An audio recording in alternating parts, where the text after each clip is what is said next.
Bahkan kenapa kita juga diskusi hari ini mengenai percepatan naturalisasi. Nah, hal ini yang kalau dibilang kita sangat agresif, mohon maaf, tidak lain ini kita ingin supaya mimpi kita di Piala Dunia bisa tercapai. Ya, pertama kami mengucapkan terima kasih PSSI dan BTN atas disetujuinya di Komisi 10 dan tadi Komisi 3 naturalisasi 2 pemain kita. Ini yang kami tunggu-tunggu. Terima kasih kepada Komisi 3, Komisi 10 dan Ketua DPR RI yang telah mengapresiasi dan telah memberikan dukungan untuk timnas Indonesia. Kita juga bersyukur cepatkan diselesaikan secara adat dan secara militer. Bakal bela timnas Indonesia Pascal Struijk saya tak akan berubah pikiran.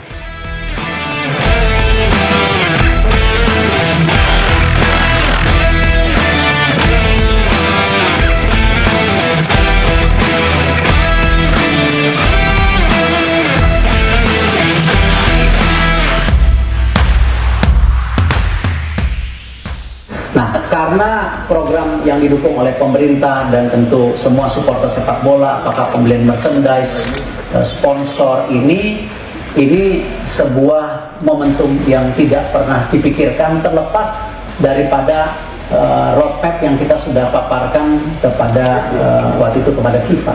Masa cari orang dari 270 juta susah sih gitulah. Jadi makanya inilah pemerintah juga fokus lah. Jangan kemudian saya tidak sepakat jalan pintas naturalisasi begitu ada pertandingan pemain kita cuma 2 orang, 3 orang, 4 orang kan miris ngelihatnya saya.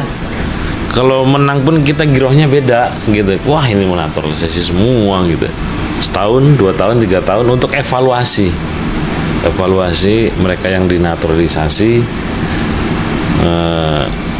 kontribusinya seperti apa gitu. Dan olahraga ini kan juga ada batasan umur nih ya. Jangan dilihat naturalisasinya, karena memang proses pembangunan sepak bola itu panjang kan. Jadi kita dengan naturalisasi ini dapat transfer teknologi dari pemain-pemain kelas Eropa ke kita. Tapi yang paling penting itu bukan itu, tapi semangat kita untuk menang itu ada kan. Tapi yang lainnya PSSI juga harus memperhatikan pembinaan pemain talenta muda ya yang ada di kita di lokal. Memang sepak bola tidak instan, perlu proses untuk menjadikan pemain itu hebat, itu paling tidak butuh waktu 5. Ini kita naturalisasi, satu kita dalam trajektori bagaimana sepak bola nasional kita masuk ke dalam pentas dunia, khususnya World Cup. Kami menyambut baik hal ini, semoga ini tadi juga teman-teman di Komisi 13 pada gibol semua nih, pada gila bola semua ya. Timnas Indonesia dirumorekan akan menambah amunisi baru pemain naturalisasi. Salah satu pemain yang gencar dikaitkan dengan timnas Indonesia ialah bek Leeds United Pascal Struijk. Pascal Struijk yang saat ini berusia 25 tahun merupakan jebolan Akademi Ado Den Haag. Sempat bergabung ke tim U19 Ajax. Struijk pindah ke Inggris dan gabung ke Leeds United pada 2020. Pada musim ini, Pascal Struijk telah melakoni 35 pertandingan bersama Leeds United di divisi Championship. Dari 35 laga itu, Pascal Struijk mencetak 5 gol. Total gol yang dicetak Struijk selama bermain untuk Leeds United sebanyak 14 gol dari 159 caps di semua kompetisi. Pascal Struijk merupakan anak pasangan Frans Struijk dan Francis Weidemuller.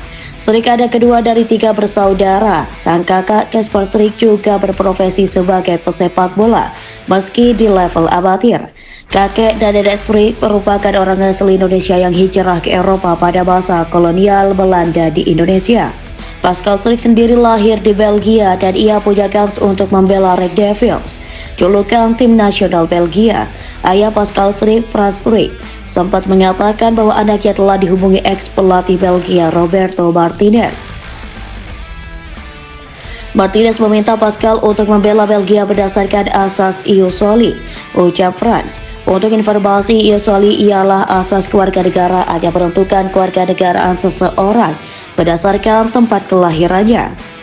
Pascal sendiri saat wawancara dengan media Belanda Voetbalzone.nl pada 2022 tegas mengatakan bahwa dirinya lebih memilih untuk membela tim Orange. Saya pasti akan memilih Belanda dan bukan Belgia, meskipun saya tidak masuk dalam pilihan akhir. Omong-omong, saya tidak akan berubah pikiran lagi. Itu tidak adil bagi tim nasional Belanda, tapi juga tidak adil bagi Belgia, ucap Struijk. Dijelaskan oleh Struijk, saat pertama kali datang tawaran dari Belgia, ia hanya berpikir apa yang bisa dilakukannya. Kesempatan itu datang saat usianya masih sangat muda. Sekarang saya telah membuat pilihan yang jelas dan saya belum lagi berbicara dengan pihak Belgia sejak kontak pertama, kata bek Leeds United itu. Sayangnya kemudian Pascal Struijk tidak dipilih oleh pelatih Louis van Gaal saat Piala Dunia 2022. Dikatakan oleh Struijk bahwa ia belum pernah berbicara dengan ex-pelatih Manchester United itu. Saya juga belum pernah berbicara dengan Van Gaal sebelumnya.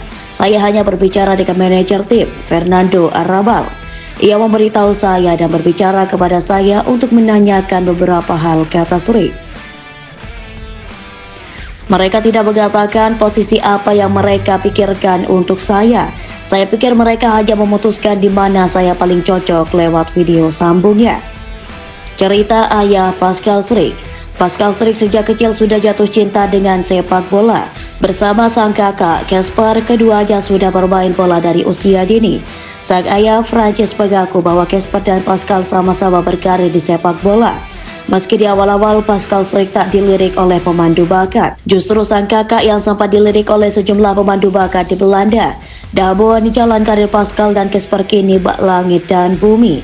Pascal bermain di kompetisi Liga Inggris, sedangkan sang kakak menjadi bek di klub amatir di Belanda.